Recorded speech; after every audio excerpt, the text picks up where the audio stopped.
अच्छा 10वीं के सभी विद्यार्थी की होने वाली बल्ले बल्ले जैसा वादा किया है, अब की बार अपन 90 पार चलेंगे। बढ़िया से सेट डी समझेंगे। इससे पहले सेट ए बी सी अपन समझ चुके, नहीं देखा तो देखना। ई और एफ भी देखेंगे, 6 पेपर पर देखेंगे ना, मॉडल पेपर बढ़िया से कंप्लीट करना है। इन्हीं में से फंसेगा 100% श्योर है। एक बार देख के चले जाओ, ठीक है। नहीं आता है तो भले डबल से मत आना चैनल पर एक बार जरूर देखो, भरोसा रखो आएगा, फंसेगा इसमें से ना। बिस्मिल्लाह खां का जन्म हुआ था डुमराव में। शब्द शक्ति कितने प्रकार की होती है? 3 प्रकार की होती है। मैं क्यों लिखता हूँ कि लेखक का नाम क्या है? अज्ञे है। तो समास कौन सा उदाहरण है, यानी कि पंचवटी में कौन सा समास है? तो द्विगु समास है। कौन सा समास है? द्विगु समास का उदाहरण है। कटाओ, कटाओ जो है भारत का स्विट्जरलैंड माना जाता है। तो यहां पर लिख देते हैं अपन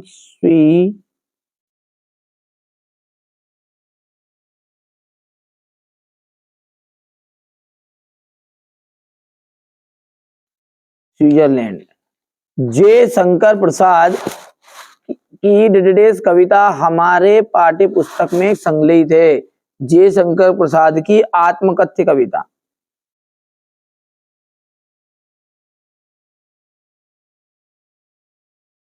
आत्मकथ्य कविता हमारे पाठ्य पुस्तक में संकलित है। कामयानी एक क्या है? कामयानी एक महाकाव्य है। महाकाव्य। एक से अधिक अर्थ देने वाले शब्द अनेकार्थीय शब्द कहलाते हैं। ये जाएगा अनेकार्थीय शब्द। चलिए आगे बढ़ते हैं और अगला देखते हैं। मन्नू भंडारी के जो पिता है, रसोई को भटियार खाना कहते थे। क्या कहते थे? भटियार खाना।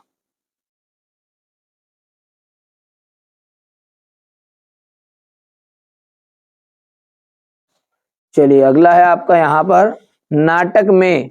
नाटक में क्या होते हैं? कई अंक होते हैं। एक अंक की जो रचना है वो एकांकी कहलाती है। यशपाल, यशपाल का जाएगा लखनवी अंदाज।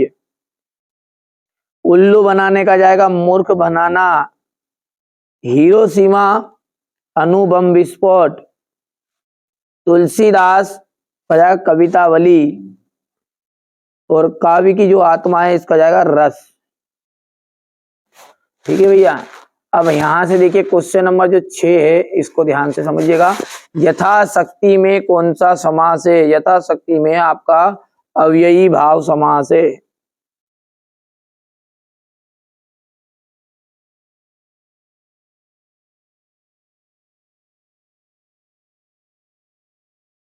मेरे द्वारा पुस्तक पढ़ी जा रही है, इसमें कौन सा वाच्य है? तो कर्म वाच्य है।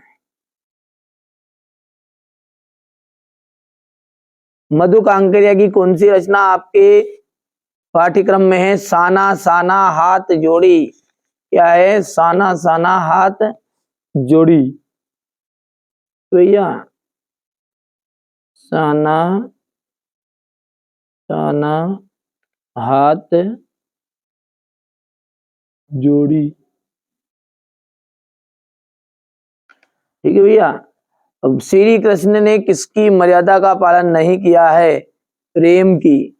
श्री कृष्ण ने प्रेम की मर्यादा का पालन नहीं किया है। खूब लड़ी मर्दानी वो तो कौन झांसी वाली रानी थी, इसमें कौन सा रस है? वीर रस। कौन सा रस है? वीर रस। चिंतामणि किसकी रचना है? आचार्य रामचंद्र शुक्ल की।